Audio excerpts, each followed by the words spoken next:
رحم الله من قرأ الفاتح. بسم الله الرحمن الرحيم. الحمد لله رب العالمين الرحمن الرحيم مالك يوم الدين إياك نعبد وإياك نستعين اهدنا الصراط المستقيم صراط الذين أنعمت عليهم غير المغضوب عليهم ولا الضالين. صدق الله العلي العظيم. لا حول ولا قوة إلا بالله العلي العظيم. أعوذ بالله من الشيطان اللعين الرجيم. بسم الله الرحمن الرحيم. الحمد لله رب العالمين والصلاة والسلام على سيد الأنبياء والمرسلين خاتم النبيين أبي القاسم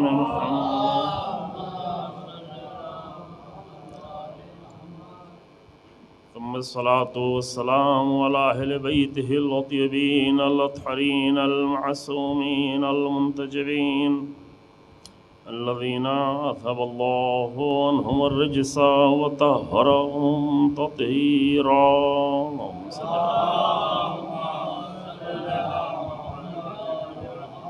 ولعنة الدائمة الباقية على أعدائهم أجمعين.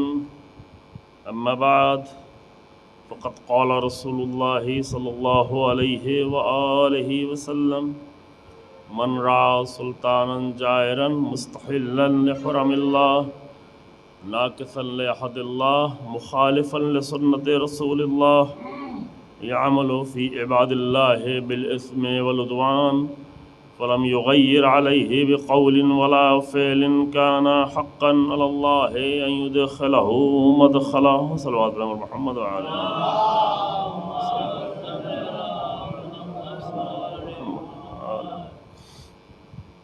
پیغمبر اکرم صلی اللہ علیہ وآلہ وسلم کی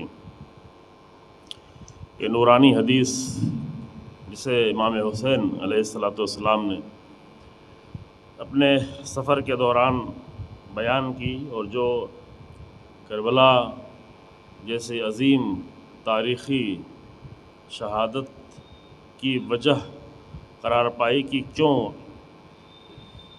مقتل میں آ کر اتنے عظیم لوگ اپنی قربانی پیش کرتے ہیں، اس لیے کہ ان پر ایسے حالات میں لازم ہو جاتا ہے کہ وہ قیام کریں، وہ ظلم کے خلاف بولیں، اور اگر نہیں بولتے ہیں تو پھر زندگی کا کوئی مزہ نہیں رہتا، زندگی نہیں رہتی۔ امام حسین علیہ السلام خود ہی اپنے ایک دوسرے کلام میں فرماتے ہیں کہ الا ترون الی الحق لا یعمل بہ وان الباطل لا یتناہان، کیا تم حق کی طرف نہیں دیکھتے کہ حق پر عمل نہیں کیا جا رہا ہے اور باطل سے روکا نہیں جا رہا ہے؟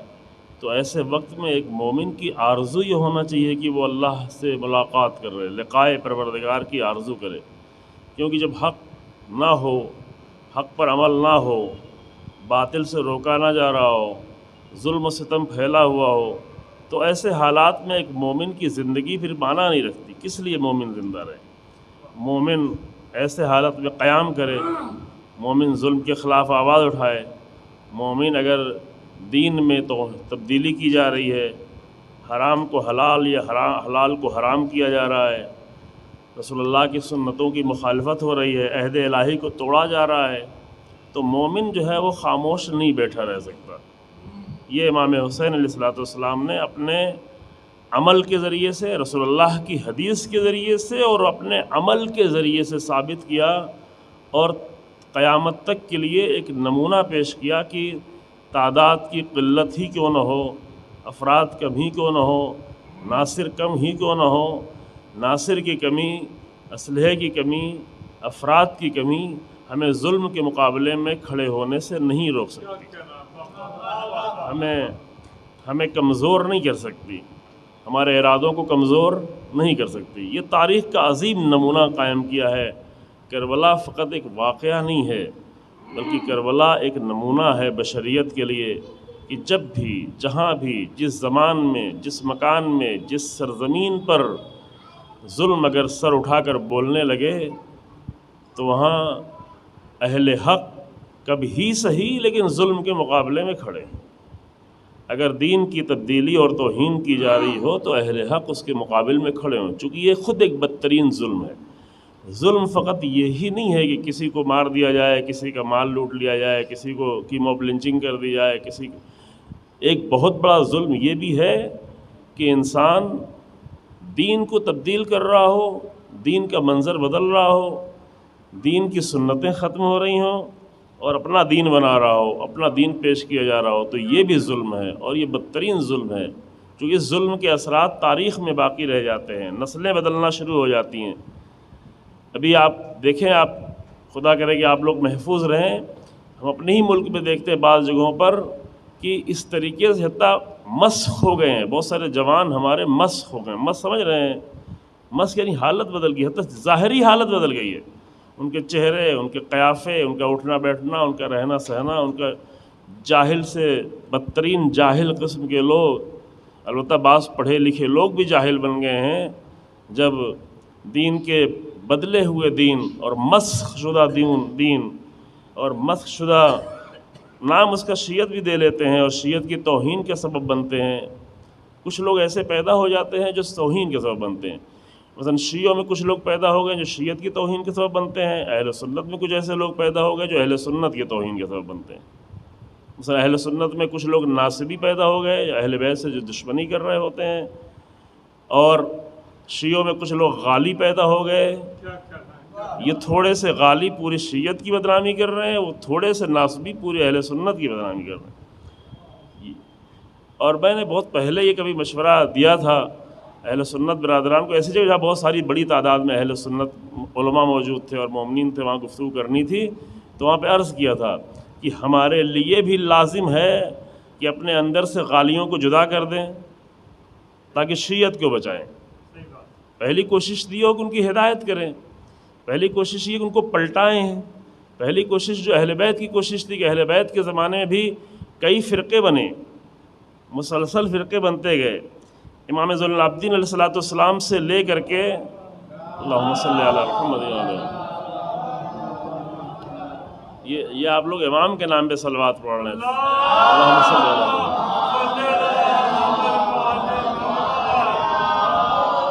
نہیں، میرا کہنے کا مطلب یہ نہیں تھا کہ آپ نے دھیرے صلوات پڑھی، میرا کہنے کا مطلب یہ تھا کہ امام کے نام پہ صلوات پڑھی ہے، فرقوں کے نام پہ صلوات نہیں پڑھی ہے۔ فرقے امام زین العابدین السلام کے زمانے سے بننا شروع ہوئے، پہلا فرقہ کیسانیہ فرقہ بنا، پھر اس کے بعد واقفیہ اور اسماعیلیہ، اور پھر اس میں بنتے چلے گئے مسلسل۔ امام رضا علیہ السلام کے زمانے تک متعدد فرقے بنے شیعوں میں، لیکن جب فرقے بن کے الگ ہو رہے تھے تو ائمہ کی کوشش یہ ہوتی تھی کہ زیادہ سے زیادہ تر لوگوں کو سمجھا کے پلٹا دیا جائے، گمراہ نہ ہو، گمراہی سے بچا لیا جائے۔ لیکن پھر بھی کچھ لوگ بہرحال گمراہ کے جدا ہو گئے تو ان کو شیعت سے جدا کر دیا گیا تاکہ ان کی وجہ سے شیعت بدنام نہ ہونے لگے، ہے نا؟ یوں نہیں کہ کوئی گمراہ ہی رہنا ہے تب بھی اس کو ہم شیعی بنائے رکھیں، اتنی شیعت بہت ہی عظیم ہے، شیعت اہل بیت کی ہے، شیعت پیروی ہے اہل بیت کی، تو ان تھوڑے سے لوگوں کی وجہ سے پہلے ان کو پلٹائیں، پہلے ان کو سمجھائیں، لیکن اگر کچھ لوگ سمجھنے کو تیار نہیں ہیں تو ان کو جدا کر دیں تاکہ شیعت کی حفاظت کی جائے۔ آج کے دور میں بھی اگر کچھ شیعوں کے درمیان میں گمراہ فرقے بننا شروع ہو گئے جن کا نہ دین سے تعلق ہے، نہ مذہب سے تعلق ہے، نہ عبادت سے تعلق ہے، نہ بندگی سے تعلق ہے، اور وہ اپنے آپ کو بہت بڑا مولائی بھی سمجھتے ہیں، تو اگر اس کی بنیاد پر شیعت کی توہین ہو رہی تو پہلے ان کو پلٹائیں، پہلے کوشش کریں ان کو سمجھائیں کہ اہل بیت کا دین کیا ہے، اہل بیت کا مکتب کیا ہے، اہل بیت کی آئیڈیالوجی کیا ہے، اہل بیت کی بندگی کیا ہے، اہل بیت کی عبادت کیا ہے، اہل بیت کا تقویٰ کیا ہے، اہل بیت کا زہد کیا ہے، یہ سب سمجھا کے پہلے ان کو پلٹائیں۔ لیکن اگر پلٹنے کو تیار نہ ہوں تو ان کو اپنے آپ سے جدا کر لیں تاکہ اہل بیت کی شیعت کی حفاظت کی جائے۔ ہمیں چند گمراہ لوگوں کی وجہ سے شیعت کو تو بدنام نہیں ہونے دینا، اور یہی مشورہ میں نے برادران اہل سنت کو، علماء کو دیا تھا کہ دیکھیں آپ میں اگر کچھ لوگ ناصبی گھس گئے ہوں دشمنان اہل بیت تو ان کو اپنے آپ سے جدا کریں۔ جو اہل سنت تو اہل بیت کے چاہنے والے ہیں، اہل سنت نے پوری تاریخ میں اہل بیت سے محبت کی ہے، جانیں دی ہیں، قربانیاں دی ہیں. تو اگر کچھ ناصبی لوگ آ جائیں، جیسے بھی پاکستان میں کوشش کی جا رہی، پھر یہاں بھی آ گئے ہیں، پھر دشمن اہل بیت کے فضائل پڑھنا شروع ہو گئے ہیں جن کے کبھی اہل سنت نہیں پڑھا کرتے تھے. مثلا امیر شام اور یزید کے باپ اور دادا کے فضائل اہل سنت کبھی نہیں پڑھتے تھے. بعض لوگ خاموش رہتے تھے لیکن فضائل نہیں پڑھتے تھے. اب اگر ایسے ناصبی قسم کے لوگ اہل سنت میں داخل ہو جائیں تو اہل سنت کیا کریں؟ ان کو اپنے آپ سے جدا کریں تاکہ اہل سنت کو بچائیں، وہ بھی خطرے میں پڑ جائیں. اب ہمارے ذاکرین بھی آ کے کہہ دیتے ہیں کہ سب نئے نئے نام دے دیتے ہیں، دشمنان اہل بیت بنا دیتے ہیں، لیکن اہل سنت نے اہل بیت کے لیے بہت قربانیاں دی ہیں تاریخ. میں ایک واقعہ پڑھ دیتا ہوں، ادھر کبھی پڑھا بھی ہے. امام نسائی کا آپ لوگوں نے نام سنا ہوگا. امام نسائی 6 کتابوں کی جو 6 بڑی کتابیں اہل سنت کی، صحاح ستہ یعنی صحیح بخاری، صحیح مسلم، صحیح ترمذی اور سنن ابن ماجہ، سنن نسائی، سنن ابن داؤد، یہ 6 کتابیں بڑی ہیں. اس میں کہ ایک کے رائٹر جو ہے وہ امام نسائی ہیں. 6 اہم کتابوں میں سے ایک کے رائٹر کیا ہیں؟ امام نسائی ہیں. وہ شام پہنچے، دیکھیں شام میں لوگ امیر المومنین سے محبت ہی نہیں کرتے، امیر المومنین کو جانتے ہی نہیں ہیں، بلکہ امیر المومنین کے خلاف بول رہے ہیں، امیر المومنین کے دشمن بنے ہوئے ہیں. تو انہوں نے اپنے اوپر لازم جانا کہ یہاں پر امیر المومنین کے فضائل بیان کریں. ابھی بہت سارے اہل حق اور انصاف پسند اہل سنت ہیں، آپ یوٹیوب وغیرہ پہ دیکھیں، امیر المومنین کے فضائل بیان کر رہے ہوتے ہیں، غدیر کے واقعات بیان کر رہے ہوتے ہیں. تو انہوں نے شام میں، امام نسائی نے شام میں امیر المومنین کے فضائل کا درس رکھ دیا. یہ نہیں کہ ایک تقریر کر کے چلے گئے، مسلسل اس کا درس رکھا. اور ظاہر ہے کہ وہ جو فضائل بیان کر رہے تھے وہ ہمارے ذاکروں کے طریقے سے نہیں بیان کر رہے تھے. خود کچھ سوچیں، رات میں سوتے جگتے کچھ، جیسے عرض کیا تھا نا سگریٹ پی پی کے شاعر لوگ کچھ شعر کہتے ہیں، ویسے ذاکر لوگ بھی سگریٹیں پی پی کے اور قصے کہانی کی کتابیں پڑھ کے اس میں نقطے بنا کے آگے کہیں ہم فضائل امیر المومنین پڑھ رہے ہیں. اس طرح نہیں، یہ فضائل امیر المومنین نہیں ہے. فضائل امیر المومنین وہ ہے، فضیلت وہ ہوتی جو انسان کی ذات میں جو ویلیوز ہیں، جو عظمتیں ہیں، جو کمالات ہیں، اور وہ کمالات اس لیے ہوتے ہیں تاکہ وہ کمالات دوسروں تک منتقل ہوں. امیر المومنین کے، انبیاء کے، اولیاء کے، رسول اللہ کے زیادہ سے زیادہ فضائل بیان ہوں تاکہ ہمارا معاشرہ صاحب فضائل ہو جائے، فضیلتوں والا ہو جائے. انہوں نے جو فضائل بیان کرنا شروع کیے وہ رسول اللہ کی حدیثوں سے، یعنی اپنی طرف سے کچھ بھی بیان نہیں کیا، رسول اللہ کی حدیثیں مسلسل بیان کی، مسلسل درس کی شکل میں. تقریباً 54 چیپٹر میں 152 روایتیں بیان کی، وہ بھی ہیں کتاب کی شکل میں موجود ہے، 1 2 نہیں، 4 6 نہیں، 152 روایات بیان کی امیر المومنین کے فضائل میں. شام کے لوگوں کو یہ بات تھوڑا گراں گزرنے لگی، کہا آپ اتنے زیادہ فضائل کیوں بیان کر رہے ہیں، وہ بھی ایک ہی ذات کے.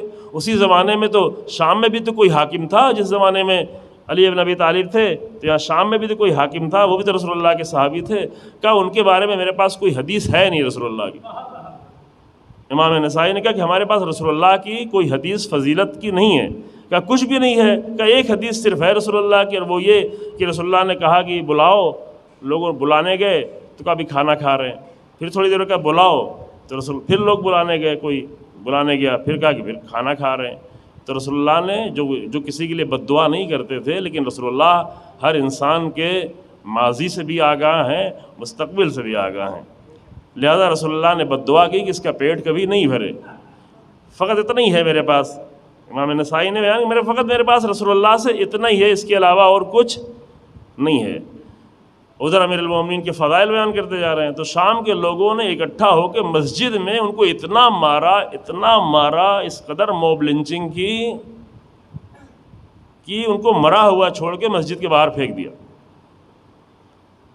لیکن پھر بھی ان کو ہوش آیا، لیکن وہاں اس وقت سے نکلے گئے، علاج وغیرہ کرایا، لیکن بچ نہیں پائے، اسی چوٹ کی وجہ سے جان دے بیٹھے. اور انہوں نے جو روایتیں بیان کی امام نسائی نے، وہ اکثر روایتیں امام احمد بن حنبل سے بیان کی ہیں کہ جو ان کے استاد ہوا کرتے تھے.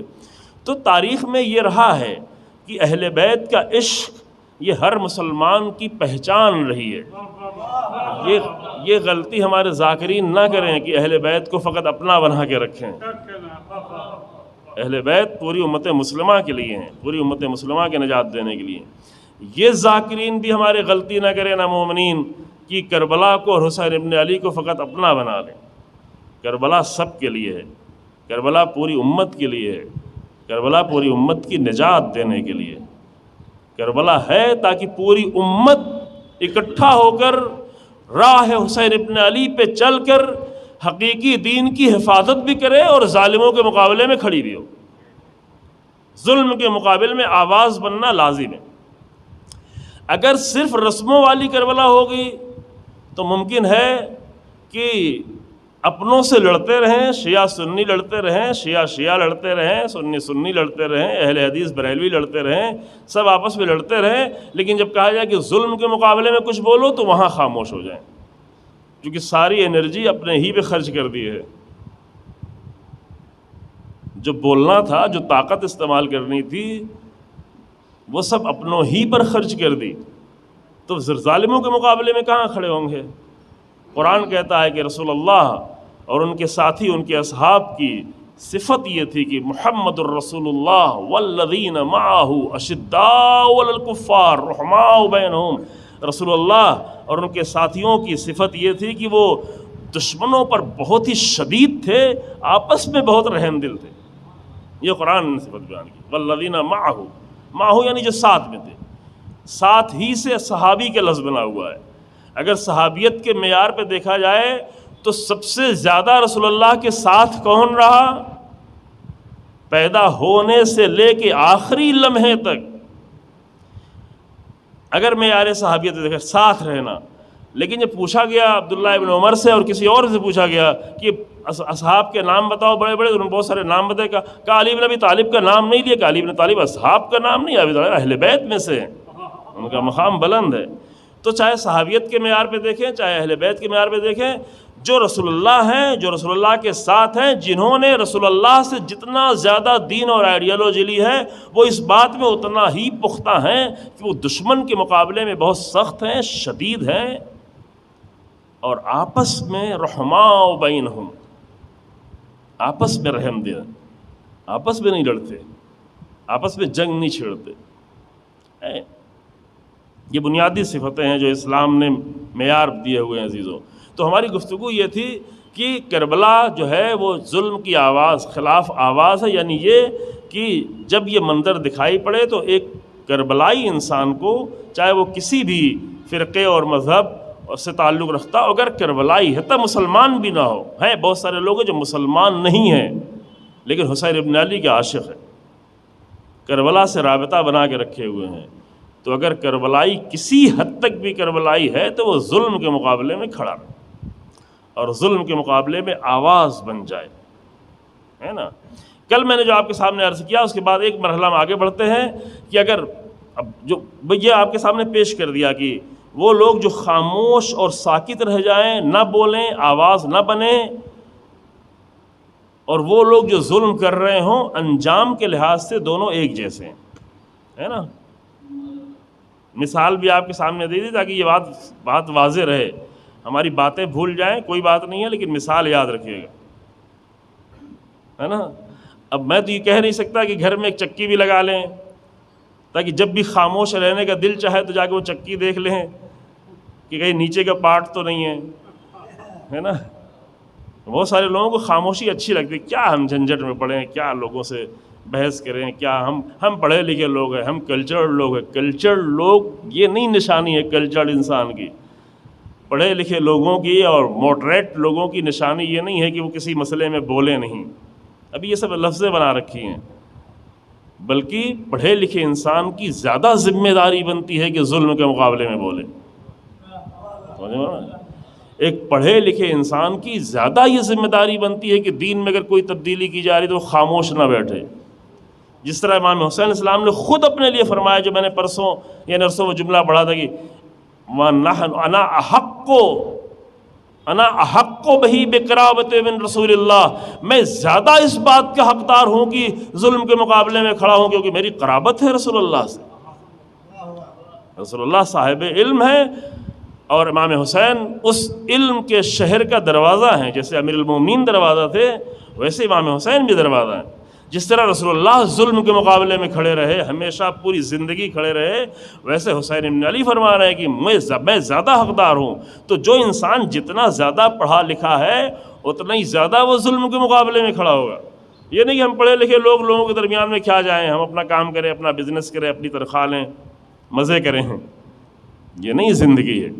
اس زندگی پہ امام حسین کہتے ہیں بہتر ہے مر جائے انسان، کیا کرے گا زندہ رہے گا. اس ظلم کی دنیا میں زندہ رہنے کی کون آرزو کرے گا. تو انجام کے لحاظ سے دونوں کو ایک بتا دیا، تاکہ اگر کبھی شک و شبہ پیدا ہونے لگے اور کبھی گوشہ عافیت میں جا کر زندگی گزارنے کے دل چاہنے لگے اور کبھی یہ آرزو ہونے لگے کہ کیا کسی کے سے الجھیں اور کیا مسئلہ کریں. مسئلہ یہاں الجھنے کا نہیں ہے، مسئلہ دین کے بچانے کا ہے، مسئلہ انسانیت کے بچانے کا ہے. تو وہاں پر یہ مثال یاد رکھ لیں کہ کہیں ایسا نہ ہو کہ کچھ لوگ چکی کے اوپر کے پارٹ بن کے آئیں تو ہم نیچے والا پارٹ بن کے اپنا کردار ادا کرنا شروع کر دیں. یہ نہ ہونے پائے، ہے نا، یہ لازم ہے.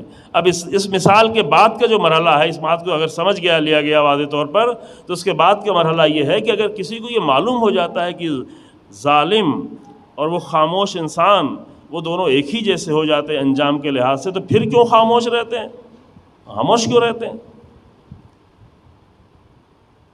تو پہلا مرحلہ تو جاننے کا تھا. جاننے والا مرحلہ انشاءاللہ خدا کرے کہ ہماری اپنی ٹوٹی پھوٹی زبان سے آپ تک بات پہنچ گئی ہو اور حل ہو گیا ہو کہ انسان یہ سمجھ لے اچھی طرح، صرف ذہن سے نہیں سمجھے. جو چیزیں صرف ذہن سے سمجھی جاتی ہیں وہ کبھی پھولتی پنپتی نہیں ہیں. کوئی بھی علم ذہن میں آنے کے بعد پروان نہیں چڑھتا. جب تک کوئی علم انسان کی روح کا حصہ نہ بن جائے، وہ کاپی پہ آ جائے، زبان پہ آ جائے، ذہن میں آ جائے، آپ کے ذہن کی میموری میں آ جائے یا آپ کے موبائل اور لیپ ٹاپ کی میموری کارڈ میں پہنچ جائے، وہاں تک وہ فقط اتنا ہی رہتا ہے، بلکہ دھیرے دھیرے ڈیلیٹ ہو جاتا ہے، گم ہو جاتا ہے، کھو جاتا ہے، بھول جاتا ہے. لیکن جب کوئی علم انسان کی روح کا حصہ بن جاتا ہے تو وہاں سے درخت بننا شروع ہو جاتا ہے، وہاں سے پھل نکلنا شروع ہو جاتا ہے، وہاں سے کلیاں نکلنا شروع ہو جاتی ہیں، وہاں سے علم بڑھنا شروع ہو جاتا ہے، وہاں سے اس کی خوشبو پھیلنا شروع ہو جاتی ہے، وہاں سے سننے والے دیکھنے والے ایک صاحب علم کے علم کی خوشبو محسوس کرنے لگتے ہیں. تو علم کو فقط ذہن میں لے کے نہیں رہ جائیے گا کہ اگر یہ بات ہے، اگر یہ رسول اللہ نے فرمایا ہے تو اس حدیث کو اپنے ذہن میں رکھ لیں، کیونکہ ذہن جو ہے علم کی جگہ نہیں ہے، علم کی جگہ روح ہے، انسان ہے. تو جو ہمارے ہیں، قرآن نے بھی نہیں کہا کہ ذہن ہے. قرآن نے کہا کہ واللہ اخرجکم من بطون امہاتکم لا تعلمون شیئا. جب اللہ نے تم کو تمہاری ماں کے شکم سے پیدا کیا تو تم کچھ بھی نہیں جانتے تھے، تمہارے پاس کوئی علم نہیں تھا.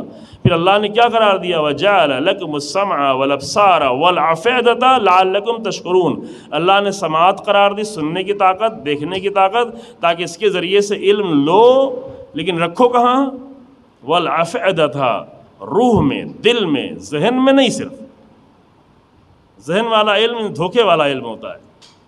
ہمارے بہت سارے اسٹوڈنٹس یہاں بیٹھے ہیں، وہ جانتے ہیں کہ امتحان کے زمانے میں بہت ساری کتابوں کا مطلب ذہن میں رکھ لیتے ہیں اور امتحان دینے کے 10 دن بعد پوچھا جائے تو سب بھول جاتا ہے. تجربہ ہے نا، گردن ہلا رہا ہے، اس کا مطلب کیا ہے؟ ہمارا بھی ہے کہ ہر وہ علم جو ذہن میں صرف آتا ہے بس اتنی ہی دیر کے لیے آتا ہے جتنی دیر کے لیے رکھا گیا. بعض ذاکرین بھی ایسے ہی کرتے ہیں کہ مجلس کو اچھے طریقے سے یاد کر کے آگے منبر میں پڑھ کے چلے جاتے ہیں، صرف ذہن میں رکھ کے. اب ذہن میں رکھ کے پڑھ کے چلے گئے، اگر وہ انسان کی روح میں علم نہیں اترا تو عمل نہیں بن پائے گا. عمل بننے کے لیے لازم ہے کہ روح میں اترے علم، انسان کی روح کا حصہ بنے، قلب انسان کا حصہ بنے. روح ہے انسان، قلب سے مراد یہاں پہ جتنا روح ہے. یہ بات ہم کئی جگہ وضاحت کر چکے، ابھی شاید فرصت بھی نہیں رہی کہ قلب جب کہا جائے تو یہ پمپ نہیں ہے. اسلام میں، حدیثوں میں، قرآن میں جب بھی قلب کا لفظ آئے، افئدہ کا لفظ آئے، دل کی بات آئے تو اس سے مراد یہ سینے میں دھڑکنے والا پمپ نہیں ہے. سمجھ رہے ہیں؟ اس سے مراد روح ہے، انسان ہے، حقیقت انسان ہے. اور اس کی مثال ہمارے استاد خدا رحمت حفاظت فرمائے آیت اللہ جوادی عاملی وہ بار بار دیا کرتے تھے. درس میں بار بار یہ مطلب بیان کرتے، کئی بار ان کی منہ سے سنا ہوا ہے کہ فرماتے تھے کہ یہ دیکھو کہ اگر ایک انسان منافق ہو، ایک انسان کافر ہو، ایک انسان مشرک ہو، وہ جائے اپنے دل کا ٹیسٹ کرائے، ہارٹ چیک اپ کرائے، اور چیک اپ کرانے کے بعد جب رپورٹ آئے اور اگر اس نے کھانا صحیح کھایا ہے، کولیسٹرول زیادہ نہیں کھایا ہے، غذائیں زیادہ نہیں کھائی ہیں، مٹن اور چکن بہت زیادہ نہیں کھایا ہے، اور اس کا دل جو ہے وہ سالم ہوگا، تو ڈاکٹر اس کی رپورٹ دے کے کہے گا کہ ہاں تمہیں کوئی مریضی نہیں ہے، بیماری نہیں ہے، تمہارا دل بالکل ٹھیک ہے منافق لیکن رپورٹ دیکھ کے ڈاکٹر کہے گا دل ٹھیک ہے کافر، رپورٹ دیکھ کے ڈاکٹر کہے گا نہیں تم نے کھانا صحیح کھایا، تمہارا دل ٹھیک ہے مشرک، رپورٹ دیکھ کے ڈاکٹر کہے گا تمہارا دل ٹھیک ہے۔ لیکن قرآن کیا کہے گا؟ قرآن کہ فی قلوبہم مرض، اس کا دل مریض ہے۔ ڈاکٹر کہے گا کہ دل اس کا ٹھیک ہے، قرآن کہے گا اس کا دل مریض ہے۔ تو کون سا دل مریض ہے؟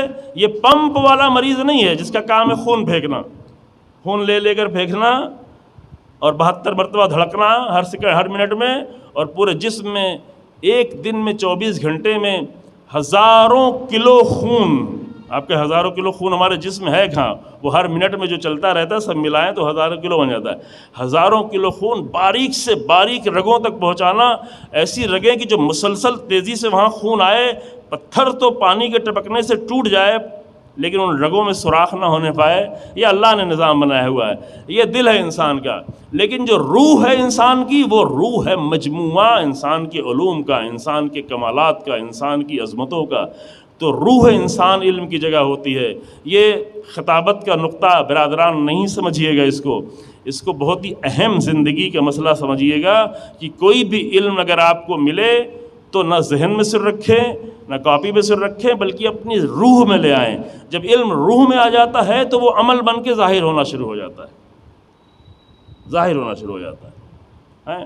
تو اگر یہ علم ہمیں ہو بھی گیا رسول اللہ کی حدیث کا، تو یہ علم کہاں تک ہو؟ فقط ذہن تک نہیں ہو کہ ہاں آپ سے پوچھا جائے کہ کیا اشرا پڑھا گیا، آپ نے کہا ہمیں تو اور کچھ یاد نہیں ہے، لیکن رسول اللہ کی حدیث یاد ہے کہ اگر کوئی ظلم پر خاموش رہے گا تو اس کا انجام ویسے ہی ہوگا جیسے ظالم کا انجام ہوگا۔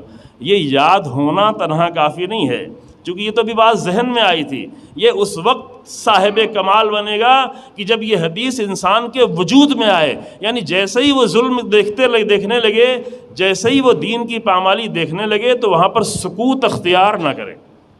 اب اس کی روح میں یہ علم آ گیا، علم ہو گیا۔ علم ہونے کے بعد بھی کچھ لوگ کیوں خاموش رہتے ہیں؟ چونکہ مشکل تو ہے نا۔ اچھا، آپ میں سے کوئی ایسا تو نہیں ہے جو اور بھی آن لائن سن رہے ہیں؟ چونکہ دیکھیں آج آف لائن سننے والے مجلس میں لوگ کم ہوتے ہیں، کرونا کے بہرحال اثر ہے، تاکید بھی زیادہ نہیں کہ زیادہ لوگ آئے ہیں، لیکن آن لائن زیادہ لوگ سن لیتے ہیں۔ آپ لوگوں سے کئی گنا زیادہ لوگ جو ہے وہ تین چینل جو ہے وہ چلا رہے ہیں ان مجلسوں کو، تو کچھ لوگ ڈاؤن لوڈ کر کے دوسرے چینل پہ ڈالتے ہیں، تو 3 چینل پہ بہت سارے لوگ سن لیتے ہیں۔ تو جو لوگ آن لائن سن رہے ہیں وہ بھی میرے مخاطب بنے رہے ہیں۔ میں اگر آپ کو نیچے دیکھ رہا ہوں، کیمرے میں نہیں دیکھ رہا ہوں، شام میں جو مجلس پڑھتا ہوں رات میں وہ کیمرے میں دیکھ کے پڑھنی پڑتی ہے، وہ بڑی مشکل مجلس ہوتی ہے کیمرے میں دیکھ کے پڑھنا، تو میں کیمرے کو نہیں دیکھ رہا ہوں، آپ ہی کو دیکھ رہا ہوں۔ لیکن ہمارے مخاطب آپ لوگ بھی ہیں جو بہرحال تھکے ہوئے ہیں، صبح سے لے کے ابھی تک مجلسیں کرتے رہے ہیں، اور بیچ میں جو ہے کہ اچھا کھانا، اچھی نظر کا بھی اہتمام ہو جاتا ہے، اس کا بھی تھوڑا اثر ہوتا ہے۔ تو آپ جو ہے ان باتوں کو جو آپ کے سامنے پیش کی جا رہی ہے اس کو تھکے ہوئے ذہن تک فقط نہ لیں، اس کو اپنی روح کے اندر جانے دیں۔ صلوات پڑھیں۔ علم کوئی بھی ہو اسے روح کا حصہ بنائیں، وہی انسان اپنے علم میں کامیاب ہے جس نے اپنے علم کو روح کا حصہ بنا لیا۔ چاہے کوئی کچھ بھی پڑھ رہا ہو، چاہے وہ میتھمیٹک پڑھ رہا ہو، چاہے فزکس پڑھ رہا ہو، چاہے بایولوجی پڑھ رہا ہو، چاہے کیمسٹری، کوئی بھی دوسرا علم پڑھ رہا ہو، جس علم کو پڑھ رہا ہے وہی انسان۔ باقی لوگ اپنا وقت برباد کرتے ہیں اور والدین کا پیسہ برباد کرتے ہیں، سمجھ رہے ہیں؟ بہت سارے اسٹوڈنٹس ہیں جو خالی اپنے 10-12 سال برباد کر دیتے ہیں اور ماں باپ کے 10 لاکھ روپے برباد کر دیتے ہیں۔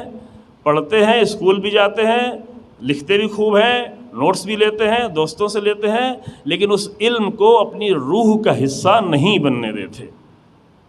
تو وہ علم ڈگریاں تو دے سکتا ہے، شاید نوکریاں بھی دے دے، لیکن کبھی آپ کے وجود کا حصہ نہیں بن سکتا۔ آپ کسی کو علم دے نہیں سکتے، پیسہ لے سکتے ہیں، کما سکتے ہیں، لیکن علم نہیں دے سکتے۔ علم دینے کے لیے ضروری کہ اس علم کو پہلے اپنے وجود میں لائیں۔ اب اگر علم کا مرحلہ طے ہو گیا، انشاءاللہ تعالی حل ہو گیا، تو اس کے بعد پھر کیوں لوگ ظلم کے مقابلے میں نہیں اٹھتے؟ بہت سارے لوگ جاننے کے بعد تو 2 وجہ اور ہے۔ میں خالی نام لے کے آگے بڑھتا ہوں، مجلس آگے میں نے کل بھی کہا تھا طولانی نہ ہو، پھر بھی طولانی ہو گئی تھی، 10 منٹ بڑھ گئی تھے۔ آج انشاءاللہ کوشش ہو کہ نہ بڑھنے پائے۔ تو 2 چیزیں ہیں، یہ 2 چیزیں دو الگ پوری مجلس ہے، لیکن میں نہیں چاہتا کہ 2 مجلس اور بناؤں پھر اس کے بعد کی بہت سارے مطالب رہ جائیں۔ ایک وجہ ہے انسان کی مایوسی، توجہ کریں جلدی سے. علم ہونے کے بعد کہ مظلوم خاموش مظلوم انسان کا انجام وہی ہے جو ظالم کا انجام ہوگا، یہ جاننے کے بعد بھی کچھ لوگ کیوں خاموش بیٹھے رہتے ہیں، کیوں حق کے لیے نہیں بولتے، کیوں ظلم کے خلاف نہیں بولتے، کیوں دین کے لیے نہیں بولتے؟ اس لیے نہیں بولتے کہ کچھ لوگ مایوس ہو گئے ہیں، نا امید ہو گئے ہیں کہ اب تو کچھ ہو ہی نہیں سکتا. اب اتنا دنیا کو خراب کر دیا گیا ہے کہ اب تو کچھ ہو ہی نہیں سکتا. وہ جب بھی بولتے ہیں تو ان کے منہ سے جو ہے وہ نگیٹو ریز نکل رہی ہوتی ہیں، موج نکلتی ہے نگیٹیوٹی کی کہ سب کو نگیٹو بنا دے. مولانا آپ بھی کچھ نہ کریں، چھوڑیں یہ سب کیا زحمت کر رہے ہیں، سب کچھ ہونے والا نہیں ہے. مولانا بیچارے کو بھی خاموش کر دیتے کہ مولانا کیا کریں، چلیں آئیں تھوڑی دیر مجھے تفریح کرائیں، ہم جائیں، آپ کیا یہ ایسی باتیں کر رہے ہیں، بور کرنے والی باتیں کر رہے ہیں مجھے. آپ تھوڑا مزے کی مجلس پڑھیں، تھوڑا ہماری تفریح ہو، تھوڑا آپ کی بھی تفریح ہو، اور آپ جائیں. یعنی مایوس کر دیتے ہیں. کبھی مولانا مایوس کر دیتا ہے مولوی، کبھی لوگ مایوس کر دیتے ہیں. اس کے بعد بیٹھ کے آتے کہتے مولانا ہاں باتیں تو آپ نے اچھی بڑی، کون سنتا ہے، کون مانے گا. تو یہ باتیں سنا کے کیا کرتے ہیں، انسان کو مایوس کر دیتے ہیں. اور قرآن کہتا ہے وَمَن يَقْنَطُ مِن رَحْمَةِ اللَّهِ إِلَّا الضَّالِّينَ، اللہ کی رحمت سے کون مایوس ہوتا ہے سوائے گمراہوں کے. اور دوسری قرآن کہتا ہے لا تقنطوا من رحمت اللہ، دیکھو اللہ کی رحمت سے مایوس نہیں ہو. اگر نوح بھی مایوس ہو گئے ہوتے تو آج ہم نہیں ہوتے. اگر ابراہیم بھی مایوس ہو گئے ہوتے ان شعلوں کو دیکھ کر تو حق ختم ہو چکا تھا. اگر رسول اللہ بھی 13 سال کے مسلسل ظلم کے نتیجے میں مکے میں مایوس ہو گئے ہوتے تو آج کوئی بھی مسلمان نہیں ہوتا. اگر کربلا کے اتنے دردناک واقعے کے بعد امام سید سجاد مایوس ہو گئے ہوتے تو آج ہمارے پاس بھی دین نہیں ہوتا. جو حق کو کبھی مایوس ہونا ہی نہیں ہے. تو جو ہمارے ہیں قرآن کہتا ہے الیس الصبح بقریب، کیا صبح قریب نہیں ہے؟ ان تاریکیوں میں گھبرا گئے ہو؟ 4 سال کی ظالم حکومت دیکھ کے تم گھبرا گئے ہو، مایوس ہو گئے ہو. مسلمان مایوس ہو گیا ہے، 25 کروڑ مسلمان مایوس ہو گیا ہے 2 کرمنل سے. کربلا والے 72 ہوتے ہوئے 30,000 کے سامنے مایوس نہیں ہوئے، بچے بھی مایوس نہیں ہوئے. ہم 25 کروڑ ہوتے ہوئے چند لوگوں کے سامنے مایوس ہو گئے ہیں. الیس الصبح بقریب، یہ قرآن کی بہت ہی خوبصورت آواز کہ کیا صبح قریب نہیں ہے؟ یہ تاریکی رات کی ایسے ہی بڑھتی جائے گی؟ کیا ظلمات اور ظلم کی راتیں یوں ہی بڑھتی چلی جائیں گی؟ نہیں، ہر ظلم کی رات کی انتہا ہے، ہر ظلمات کی انتہا ہے. بہرحال یہ واقعہ تھوڑا پیچھے اس کے دوسرا بیک گراؤنڈ ہے، لیکن قرآن کا ہنر ہی یہی ہے کہ کوئی ایک واقعہ بیان کرتے کرتے پورا ایک قانون بیان کر دیتا ہے. اور قرآن پڑھنے والوں کا سب سے بڑا ہنر یہ ہے کہ واقعے میں الجھ کے نہیں رہ جائے، بلکہ اس سے وہ پرنسپل اور قانون نکال لے. واقعہ قرآن نے جو ہے قوم لوط کا بیان کیا تھا. قوم لوط کے لوگ بدترین جرم کرتے تھے، بدترین گناہ کرتے تھے، ایسا گناہ کہ جو کوئی جانور بھی نہیں کرتا. اللہ اکبر.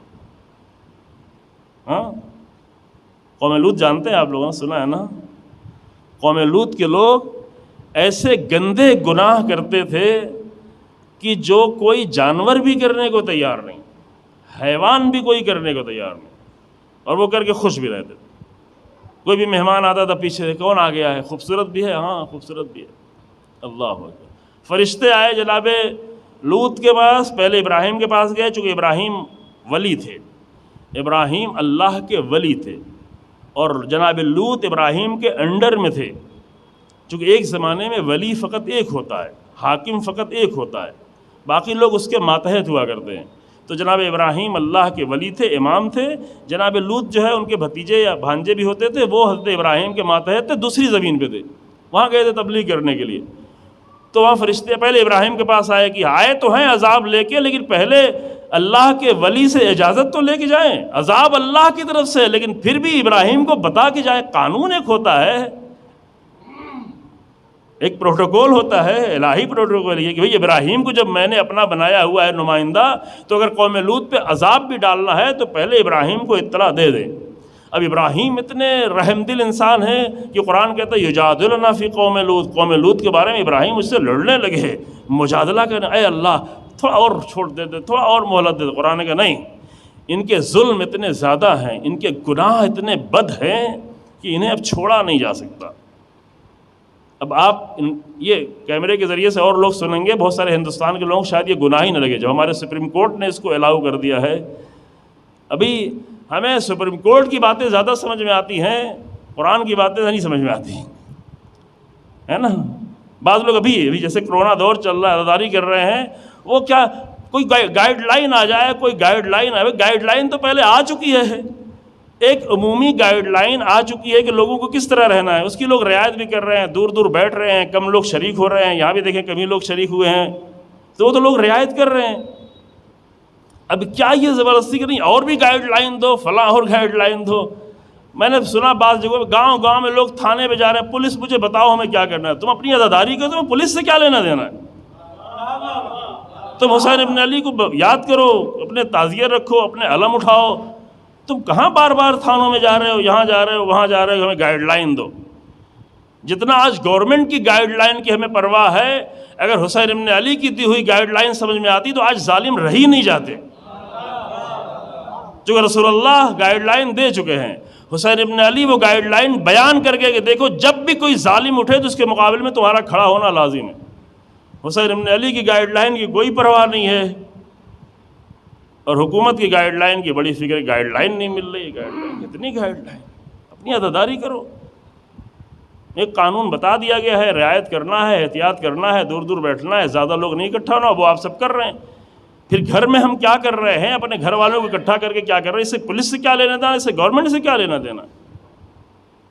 ہم اپنی مجلس کر رہے ہیں، ہم اپنا ماتم کر رہے ہیں، ہم گھر کے لوگ اکٹھا ہیں، ہم لوگ سب لوگ جو ہے وائرس سے محفوظ ہیں، تو کیوں یہ جرأت کوئی کرے کہ ہمارے اندر گھر کے اندر آئے؟ یہ اسی لیے ہے کہ تم نے اتنی کمزوری دکھائی ہے گائیڈ لائن مانگ مانگ کے کہ ان کے حوصلے بڑھ گئے۔ آپ اپنی عزاداری کریں۔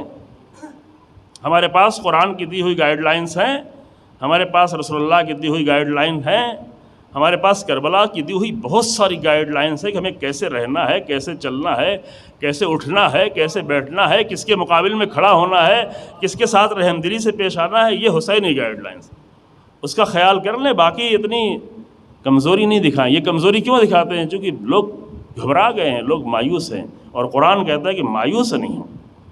تو قوم لوط کے لوگ چلے گئے، فرشتے آئے، اجازت لی، ابراہیم نے دمبا امبا بھی کاٹ دیا، کہا نہیں میں کھانا وانا نہیں کھاتا۔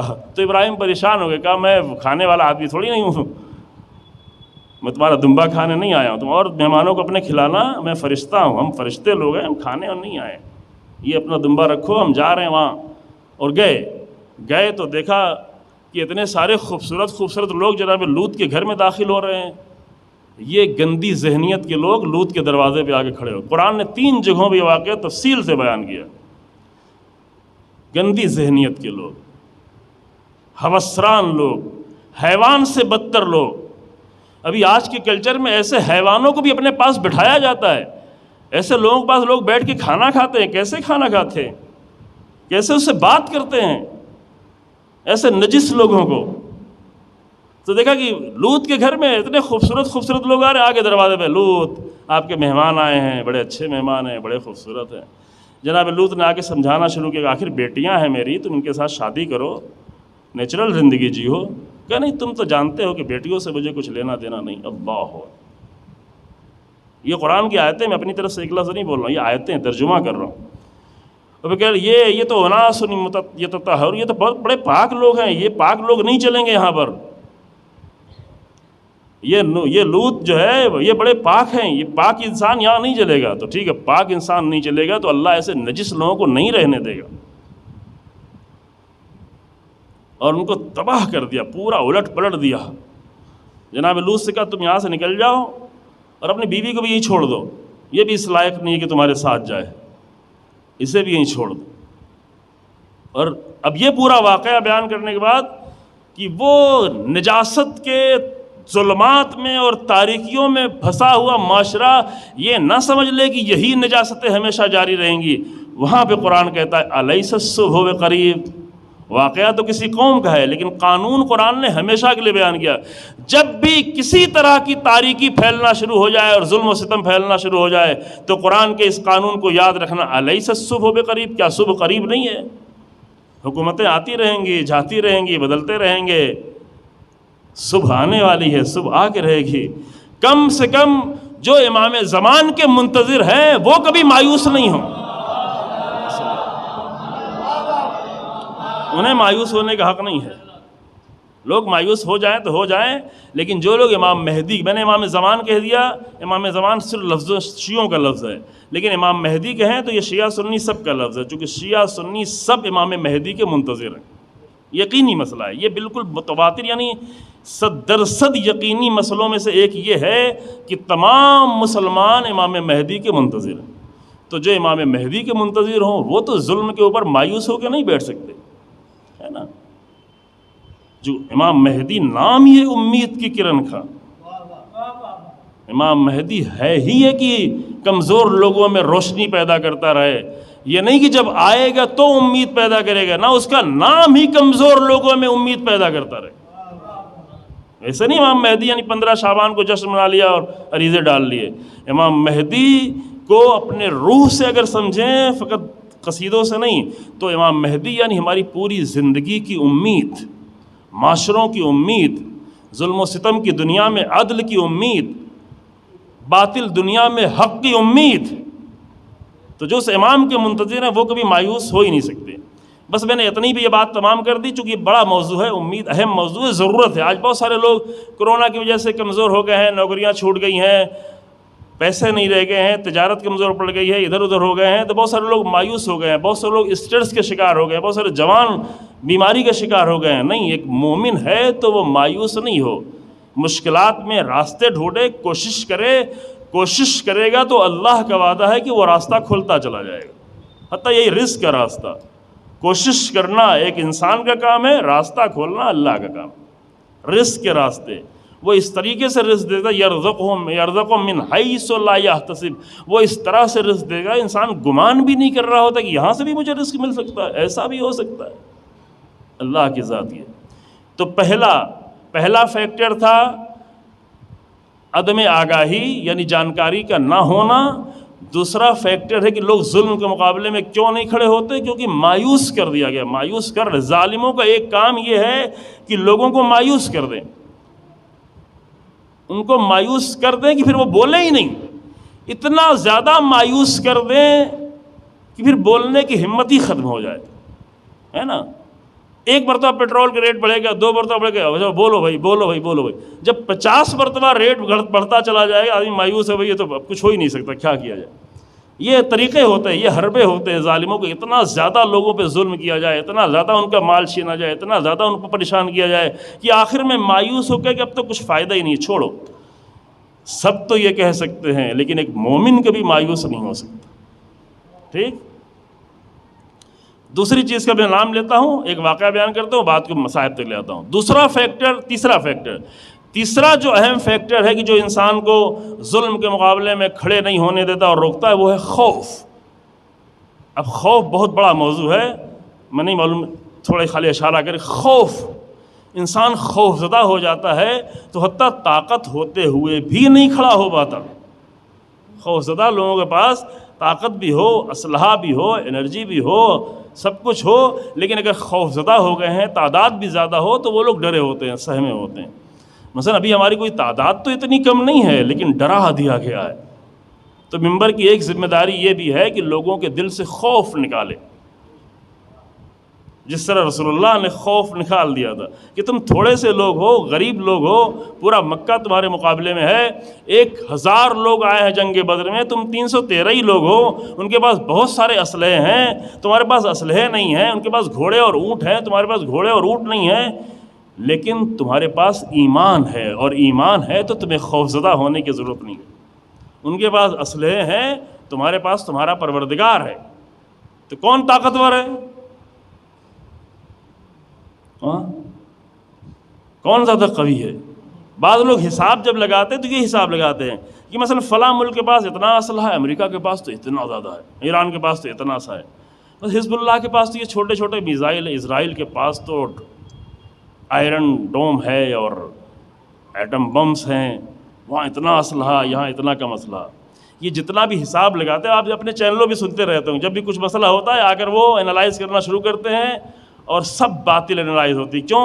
اس لیے کہ اس وقت ظاہر کا حساب لگاتے ہیں، کس کے پاس کتنا اسلحہ ہے، کس کے پاس کتنا، پھر پوری تعداد بیان کرتے ہیں کہ ان کے پاس اتنے ٹینک ہیں، اتنے فائٹرز ہیں، اتنے جنگی جہاز ہیں، اتنی تعداد فوج کی ہے، اتنا اسلحہ ہے، اور ان کے پاس یہ ہے، فلاں ہے، تھوڑا سا ہے، تھوڑا سا ہے. یہ سارا حساب لگا کے نتیجہ دیتے ہیں کہ نہیں، ان کی تو ہار ہی ہار ہونا ہے، چونکہ ان کے پاس نہ اسلحہ ہے، نہ فوج ہے، نہ افراد ہیں، نہ فائٹرز ہیں، نہ اینٹی کرافٹ میزائلس ہیں، کچھ نہیں ہے، تو یہ کہاں جیتیں گے.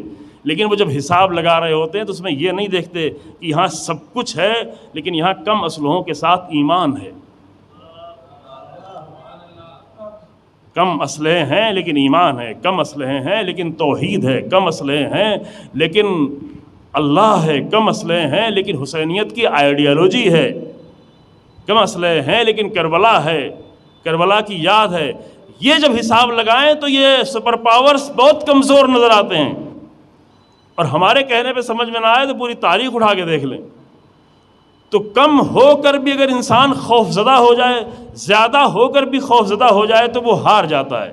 جیسے ہار گئے، ابھی لوگ ہار گئے، خوف بٹھا دیا، پوری دنیا سے دہشت گرد لائے گئے، لیکن کچھ ایران و عراق و سیریا اور افغانستان کے جوانوں کے مقابل میں ہار گئے دہشت گرد. سارے دہشت گرد ہارے یا نہیں ہارے؟ جنہوں نے 70% سے زیادہ سیریا پہ قبضہ کر رکھا تھا، 50% سے زیادہ عراق پہ قبضہ کر رکھا تھا، اور سب کچھ اپنے اختیار میں تھا، پوری دنیا کی طاقت لگی ہوئی تھی، اسلحے مل رہے تھے، جہازوں سے اسلحے ان کے اوپر گرائے جا رہے تھے، لو تم اسلحے کے لو، جنگ کرو. اور آل سعود اور آل خلیفہ اور قطر کے ڈالر اور درہم و دینار جو ہے افراط ہوئے تھے کہ تمہیں جو کچھ بھی خرچ کرنا ہے، جتنا بھی کرنا ہے کرو، یہ سب کچھ تمہارے پاس موجود ہے. پوری دنیا سے لشکر بھیجے جا رہے تھے، لیکن ہارے یا نہیں ہارے؟ کب ہارے؟ جب مومن جوانوں نے ان کے دل میں خوف بٹھا دیا اور ہرا دیا. کم تھے لیکن خوف بٹھا دیا. اور عام لوگ ہوتے تو اس کے الٹا ہوتا، اگر یہ تو بہت زیادہ لوگ ہیں، ان کے پاس بہت سپورٹ ہے، اگر ادھر خوف بیٹھ جاتا تو یہ ہار جاتا. دیر ہو گئی؟ دیر نہیں ہوئی. ایک واقعہ تاریخ کے سنے، تمام کر دوں. جنگ موتا سنا ہوا ہے نام؟ یہ جنگ موتا 8ویں ہجری میں ہوئی. 3000 کا لشکر رسول اللہ نے بھیجا. سنا کہ 1 لاکھ کا لشکر، بعض لوگوں نے 2 لاکھ لکھا ہوا ہے. آپ جا کے انٹرنیٹ پہ ڈھونڈیں گے، جنگ موتا ڈالیں گے تو وہاں آ جائے گا، 2 لاکھ بھی لکھا ہوا آ جائے گا کہ 2 لاکھ کا لشکر. کہاں سے؟ یورپ کا لشکر، اور یورپ کی حکومت جو یہاں ترکی اور فلسطین اور جارڈن اور سیریا میں، اس وقت تک یورپ کی حکومت تھی، پورے لبنان سیریا میں. وہاں سے 2 لاکھ کا لشکر بادنطینی اور عیسائی یہ انہوں نے تیار کیا. مقابل میں رسول اللہ نے کتنے لوگ بھیجے ہیں؟ اللہ اکبر. میں صرف واقعے کے لیے نہیں سنا رہا ہوں، آج کے زمانے کے خوف کو توڑنے کے لیے سنا رہا ہوں کہ ایک مومن خوف زدہ نہ رہے. 2 لاکھ یا کم سے کم 1 لاکھ لوگوں کے مقابلے میں رسول اللہ نے 3000 لوگ بھیجے. وہ بھی کتنی دور سے؟ وہ اپنے بارڈر کے قریب ہیں، وہ اپنے مرکز میں ہیں. 1 لاکھ ہیں، جب چاہے تعداد اور بڑھا دے. رسول اللہ نے مدینے سے بھیجا. مدینے سے کہاں بھیجا؟ سیریا کے بارڈر پر، جارڈن کے پاس، یعنی مدینے سے تقریباً 1300 کلومیٹر دور. بختر بند گاڑیوں کے ذریعے سے نہیں، جنگی گاڑیوں کے ذریعے سے نہیں، تیز رفتار ہیلی کاپٹر کے ذریعے سے نہیں، پیدل کھچر اور گھوڑے اور اونٹ پر چل کہاں گئے؟ 1300 کلومیٹر دور رسول اللہ نے 3000 لشکر بھیجا. مقابل میں 1 لاکھ کا لشکر سامنے آیا، اور بعض لوگوں نے لکھا ہے کہ 2 لاکھ کا لشکر آیا. تو کیا کیا ان لوگوں نے؟ ہماری لاجک، آج کی دنیا کی لاجک کیا کہتی ہے؟ کہتی ہے اتنے بڑے لشکر کو دیکھ کے تمہیں خوف زدہ ہو کے بھاگ آنا چاہیے تھا. اور رسول اللہ نے اسے 3 سپہ سالار معین کیے، کیونکہ بہرحال اور جنگوں میں بھیجتے تو صرف 1 سپہ سالار معین کر کے بھیج دیتے تھے. یہاں پہ 3 سپہ سالار رسول اللہ نے معین کیا. جعفر ابن ابی طالب. جعفر ابن ابی طالب ابھی 1 سال پہلے آئے تھے، کئی سال بعد حبشہ گئے ہوئے تھے مکے سے. 7ویں صدی ہجری کے پہلے مہینے محرم میں جب جنگ خیبر ہوئی ہے تو جناب جعفر پلٹے ہیں پورے کاروان کو لے کے. کہاں سے؟ ایتھوپیا سے. حبشہ یعنی ایتھوپیا، افریقہ سے. وہاں سے پلٹے ہیں۔ اور جب جنگ خیبر کے وقت جناب جعفر پلٹے تو رسول اللہ نے فرمایا کہ مجھے نہیں معلوم کہ مجھے اس جنگ کی فتح کی زیادہ خوشی ہے، جعفر کے پلٹنے کی زیادہ خوشی ہے۔ اللہ اکبر۔ جعفر ابن ابی طالب امیر المومنین کے بڑے بھائی، پہلا سپہ سالار جعفر کو بنایا، دوسرا سپہ سالار زید ابن ثابت کو بنایا، تیسرا سپہ سالار عبداللہ ابن رواحہ کو بنایا۔ 3 سپہ سالار، یہ 3 بہت ہی عظیم شخصیتیں ہیں، تینوں شہید ہیں۔ اہل سنت کتابوں میں پہلے زید ابن ثابت ہے، ہمارے یہاں پہلے جعفر ابن ابی طالب ہیں۔ خوب اس میں اتنا فرق نہیں ہے، ہم وہی پڑھ رہے ہیں جو ہمارے سامنے ہے۔ جعفر ابن ابی طالب اگر یہ قید شہید کر دیا جائے تو زید ابن ثابت، زید ابن حارثہ جو رسول اللہ کے منہ بولے بیٹے تھے، بہت ہی عزیز تھے، بہت ہی محبوب، اگر جعفر شہید ہو جائیں تو زید ابن حارثہ، اگر زید ابن حارثہ شہید ہو جائیں تو عبداللہ ابن رواحہ۔ 3 سپہ سالار بنائے۔ بعض لوگ وہیں کہنے لگے اگر رسول اللہ نے 3 بنایا ہے اور پھر بعد میں یہ کہ اگر یہ بھی شہید ہو جائے تو کوئی اور معین کر لینا تم لوگ خود ہی، تو اس کے مطلب اگر رسول اللہ نے بنایا یہ 3 کے 3 تو شہید ہو ہی جائیں گے، ہے نا؟ وہیں پہ کہا لوگوں نے اگر رسول اللہ نے ایک کے بعد تیسرے 3 کو بنایا ہے تو یہ تو تینوں حتماً شہید ہو جائیں گے۔ ان کو بھی معلوم تھا ہاں جا رہے ہیں 1 لاکھ کے مقابل میں 3000 کا لشکر لے کے جا رہے تو اپنی جان بچانے تو نہیں جا رہے، وہاں پہنچ گئے، جانے لگے تو ہاں کچھ باتیں بھی کی۔ عبداللہ ابن رواحہ رسول اللہ کے پاس کہ یا رسول اللہ میں جا رہا ہوں، ایک کوئی نصیحت کر دیں۔ اللہ اکبر، یہ عشق تھا علم سے۔ یا رسول اللہ ہم جا رہے ہیں، دور جا رہے ہیں، آپ سے اتنے دن تک نہیں ملیں گے، پھر پتہ نہیں ملیں گے کہ نہیں ملیں گے، لہذا ایک کوئی نصیحت کر دیں مجھے۔ تو رسول اللہ نے فرمایا کہ جس سرزمین پہ جا رہے ہو وہاں اللہ کے سجدے نہیں ہوتے، تو وہاں جا کر دیر تک زیادہ سجدے کرنا۔ تم اپنے 3000 کے لشکر کے بھروسے پہ جنگ نہیں جیتنا، تم اپنے سجدوں کی بنیاد پر جیتنے کی کوشش۔ یہ میرا جملہ ہے، رسول اللہ نے یہ فرمایا تھا کہ زیادہ سجدے کرنا۔ پھر تھوڑی دور گئے، پھر واپس پلٹے، کہا رسول اللہ ایک نصیحت اور کر دے۔ یہ شوق تھا، جا کر پھر پلٹ آئے گا رسول اللہ ایک نصیحت اور کر دے۔ تو رسول اللہ نے کہا کہ دیکھو اللہ کو کبھی بھولنا نہیں، کسی بھی حالت میں اللہ کو نہیں بھولنا، کسی بھی حالت میں، خوف، جنگ، سفر، مشکل، بھوک، پیاس، راستے میں جا رہے ہیں، یہاں سب کچھ کیا ملے گا، بھولنا نہیں۔ پھر آگے بڑھے، پھر آگے جانے کے بعد پھر ٹھہرے، پھر رسول اللہ کی طرف دیکھا اور پھر بہانہ ڈھونڈ رہے تھے کیا بہانہ ملے، پھر رسول اللہ کے پاس واپس پلٹے اور آگے کہتے یا رسول اللہ 2 چیز اچھی نہیں لگتی، اللہ ایک ہے تو ہمیں طاق والی چیز اچھی لگتی ہے، لہذا آپ نے 2 نصیحتیں کی ہیں، ایک نصیحت اور بھی کر دیں، 3 نصیحت کر دیں تاکہ جفت نہ رہے، طاق ہو جائے۔ اللہ، یہ بہانے تھے۔ تو کہا کہ جعفر عبداللہ ابن رواحہ، دیکھو انسان کی زندگی میں خطائیں مفہوم پیش کر رہا ہوں، خطائیں ہو جاتی ہیں، گناہ ہو جاتے ہیں، لیکن جب گناہ ہو تو تم نیک کام کرنے سے عاجز نہ ہونا، ایسے نیک کام جو تمہارے گناہوں کو دھل دیں۔ اللہ اکبر، یہ اہم مسائل عزیزو، اس طرح کی باتیں آپ مجلسوں میں کم سنتے ہیں لیکن سنیں، یہ ضروری ہے۔ یعنی ہم جیسے نادان اور کمزور ارادے کے لوگوں سے غلطیاں اور گناہ ہو ہی جاتے ہیں، تو رسول اللہ نے کہا دیکھو ایسے نیک کام بھی کرتے رہنا جس سے یہ خطائیں اور گناہ دھلتے چلے جائیں۔ یہ 3 نصیحتیں کی چلے گئے۔ اتنا لمبا سفر ہے، یہ بہت اہم تاریخ ہے۔ آج سال ماہ رمضان میں توفیق ہوئی دی ہے پورے بحث کرنے کی، 1 مہینے تک رسول اللہ کی تاریخ، جنگوں کی خاص کر تاریخ، چونکہ یہ جہاد کو جو ہے مورد الزام ٹھہرایا گیا تھا اور جہاد پر حملے ہوئے تھے ماہ رمضان سے پہلے قرآن کا بہانہ لے کر، تو 1 مہینے تقریباً جہاد کے اوپر گفتگو کی کہ واقعاً رسول اللہ کے زمانے میں جہاد کیا ہوا تھا اور لوگ کیا سمجھتے ہیں۔ تو وہ وہاں پہ گئے، اب گئے تو سامنے 2 لاکھ کا لشکر یا 1 لاکھ کا لشکر نظر آیا، تو لوگوں نے کہنا شروع کیا کیا جنگ کی جائے کہ نہیں کی جائے، ہم 3000 لوگ 1 لاکھ لوگوں سے لڑیں کہ نہ لڑیں، آپ کیا کہتے ہیں، ہماری لاجک کیا کہتی ہے، ہمارے جنگی اصول کیا کہتے ہیں، اس دنیا کے جنگی اصول کیا کہتے ہیں کہ 3000 لوگ 2 لاکھ یا کم سے کم 1 لاکھ لوگوں سے کیوں اپنی جان دینے جا رہے ہو، واپس چلے جاؤ، بعد میں اور بڑا لشکر لے کے آنا، یہی تو کہتی ہے نا لاجک، یہی تو جنگ کی اسٹریٹجی یہی کہتی ہے نا کہ ابھی نہیں لڑو، ابھی جنگ صحیح نہیں ہے، ابھی تم مارے جاؤ گے سب کے سب۔ آگے مشورہ کیا گیا بتاؤ کیا کریں، جنگ کریں کہ نہ کریں، تو عبداللہ ابن رواحہ نے کہا کہ جس چیز سے ہمیں ڈر لگ رہا ہے، یعنی مرنے سے، یہی ہے نا، جنگ میں آخر کیا ہوگا، مر جائیں گے، تو جس چیز سے ہمیں ڈرایا جا رہا ہے ہم اسی کے شوق میں تو یہاں تک آئے ہیں، ہم آئے ہی ہیں شہادت کے لیے، تو ڈر کس بات کا پھر ہے۔ یہ فقط واقعہ میں نہیں بیان کر رہا ہوں، آج کے خوف کی مشکلات حل کرنے کے لیے بیان کر رہا ہوں کہ ہمارے جوان خوف زدہ نہ ہوں، ہمارے جوان ڈرے ہوئے نہیں ہوں۔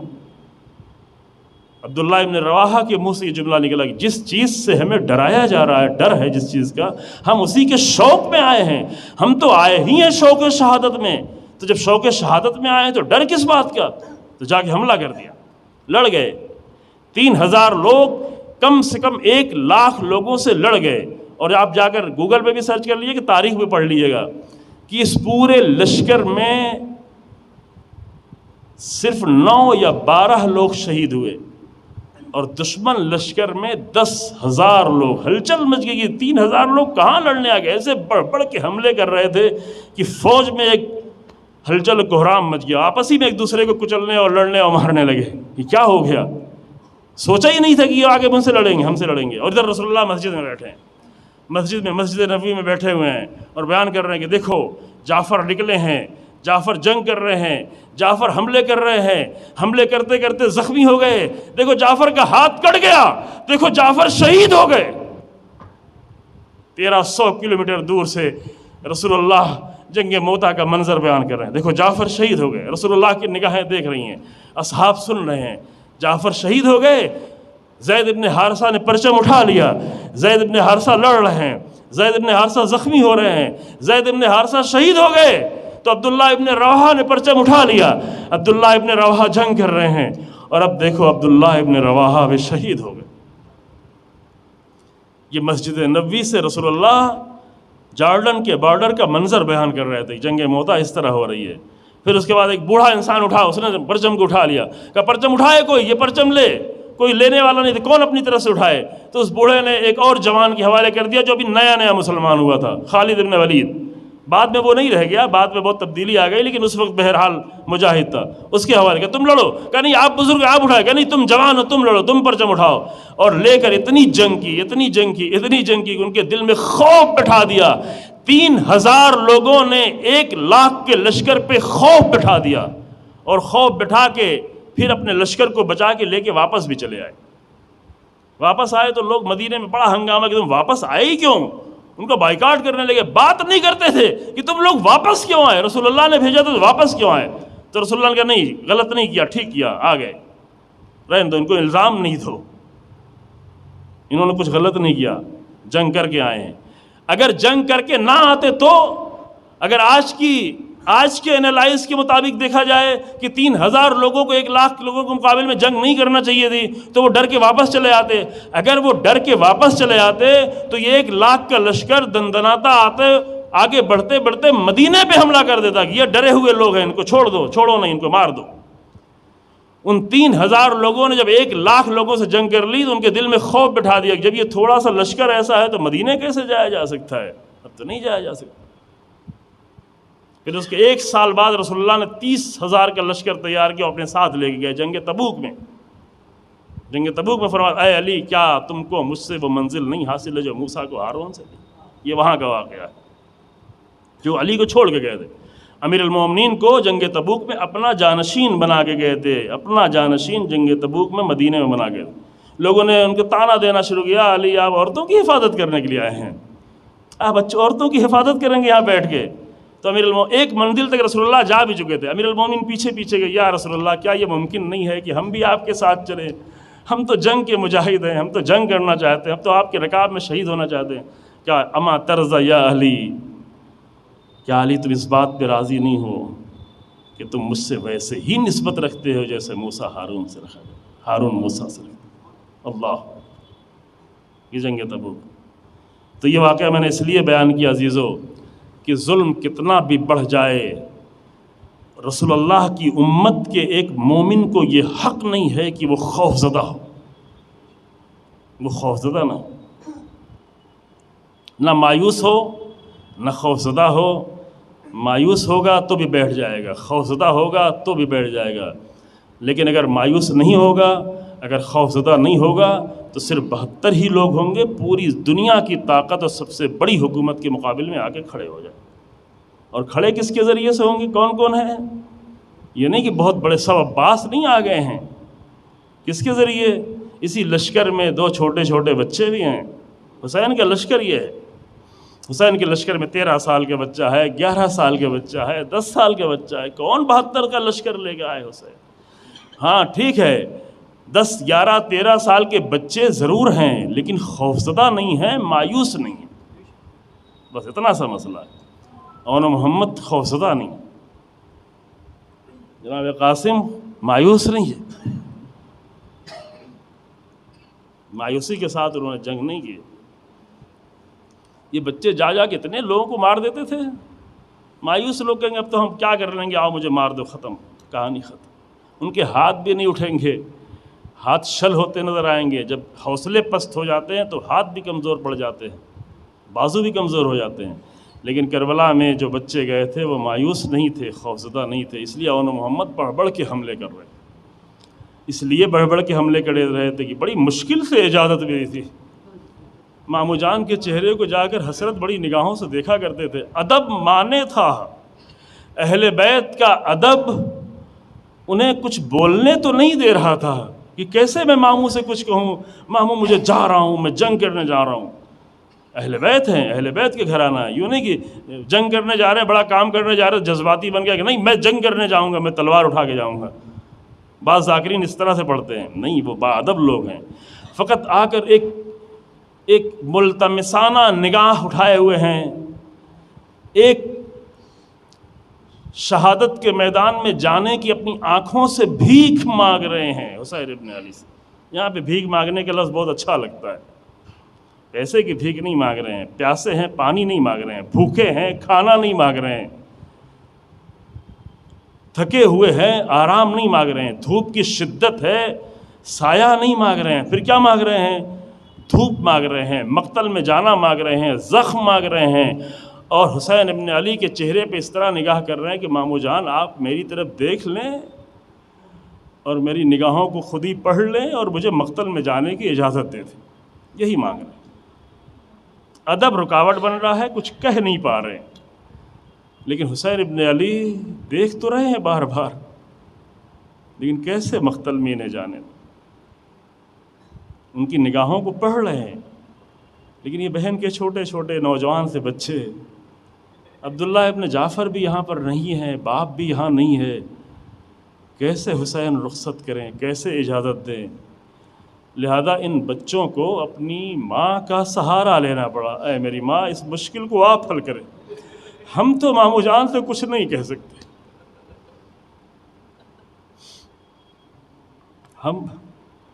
ہم مامو جان کے سامنے جا کے کچھ نہیں کہہ سکتے، ہم فقط دیکھ سکتے ہیں، بار بار سامنے آ کے کھڑے ہوتے ہیں، ادھر سے کھڑے ہوتے ہیں، ادھر سے کھڑے ہوتے ہیں، ادھر سے آ کے کھڑے ہوتے ہیں، کہیں میرے ماموں کی نگاہ پڑے حسین ابن علی کی مجھے مقتل میں جانے دیں۔ لیکن جب نہیں ہوا تو ماں کو سہارا بنایا، اور بہن آ کے کہتی بھیا اس بہن نے آپ سے زندگی میں کچھ نہیں مانگا ہے، یہ بہن کچھ مانگنا بھی نہیں چاہتی، فقط آپ سے اپنے بچوں کی قربانی مانگنا چاہتی ہے۔ اللہ اکبر، کربلا کی مائیں تم پر سلام ہو۔ اے بھیا اور کچھ یہ بہن نہیں چاہتی، بہن کے تقاضے کے تحت بچوں کو مقتل میں بھیج دیا۔ 2 بچے ہیں لیکن اسی جعفر کے بیٹے ہیں جو جنگ موتا میں ہاتھ کٹا کر شہید ہوا تھا، علمدار سپہ سالار۔ رسول اللہ کے سپہ سالاروں کی تاریخ پڑھنا چاہیے ہمیں، پوری مجلس رسول اللہ کے سپہ سالار کیا کیا گزرے ہیں، جعفر، حمزہ، تو اسی جعفر کے پوتے تھے یہ، اور امیر المومنین کے نواسے تھے۔ 2 عظیم سپہ سالاروں اور مجاہدوں کے پوتے اور نواسے، کم سن ضرور تھے لیکن دونوں ساتھ میں مل کے آئے تھے، تو ساتھ میں مل کے اس طرح بڑھ بڑھ کے حملہ کرنے لگے کہ دشمنوں کے حوصلے پست کر دیے۔ بجائے یہ کہ چھوٹے چھوٹے بچے اتنے بڑے لشکر سے خوف زدہ ہوتے، ان کے حملوں کو دیکھ دیکھ کر دشمن خوف زدہ ہونے لگے، یہ کہاں سے نکل کے آئے ہیں، یہ کون سے بچے ہیں، یہ کس کے بیٹے ہیں؟ لیکن جب کچھ نہیں بن پایا تو دونوں بچوں کے درمیان میں جدائی ڈالی لشکر نے، کہ نہیں ساتھ میں تو نہیں لڑ سکتے، جدائی ڈال کے مل کے حملہ کرنا شروع، دونوں کو چاروں طرف سے گھیر لیا، اور گھیر کے حملے کرتے کرتے بآخر کب تک لڑتے اتنے بڑے لشکر کے درمیان میں، زخموں سے چور ہو کر۔ یہ جو کلمہ کہا جاتا ہے یہ فقط مبالغہ نہیں، واقعیت ہے عزیزو، کہ کربلا کے مجاہد آخری لمحے تک 2-4-10 زخموں سے نڈھال ہو کر زمین پہ نہیں گر جایا کرتے تھے، یہ کمزور لوگ ہیں جو 4 زخم کھا کے گر جائیں۔ کربلا کے مجاہد اس وقت تک جب تک ذرا بھی جسم میں طاقت موجود ہے جنگ کرتے رہتے تھے، آخری لمحے تک زخموں سے نڈھال اور چور ہو کر جو زمین پہ گرے۔ تو ابھی عباس موجود ہیں، ابھی علی اکبر موجود ہیں، حسین ابن علی آگے بڑھے، ابوالفضل عباس آگے بڑھے، ایک کی لاشوں کو حسین ابن علی نے اٹھایا، دوسرے کو ابوالفضل عباس نے اٹھایا، خیمے کی طرف لے کے آ گئے۔ بیویاں موجود ہیں، بیویوں میں تو کوہرام ہے، یہ پیارے پیارے کمسن بچے ہیں، ان کے لاشیں آ رہے ہیں۔ آخر ماں کو کیسے بتایا جائے، ماں یہ منظر کیسے دیکھے گی؟ لیکن جب ماں کے قریب گئے تو ماں تو خیمے میں شکر کا سجدہ کر رہی تھی، اے میرے اللہ میری اس قربانی کو قبول کر لے۔ سلام ہو زینب بنت علی کے ان سجدوں پر، اور سلام ہو زینب بنت علی کی ان آنکھوں پر کہ وہ جب بھی روئیں تو اپنے بھائی کا منظر دیکھ دیکھ کے روئیں، لیکن کبھی بھی اپنے بچوں کے لیے نہ روئیں۔ انا للہ و انا الیہ راجعون۔ سیعلم الذین ظلموا ای منقلب ینقلبون۔ ربنا تقبل منا انک انت السمیع العلیم، بحق محمد وعطرتہ الطاہرین ماتم حسین۔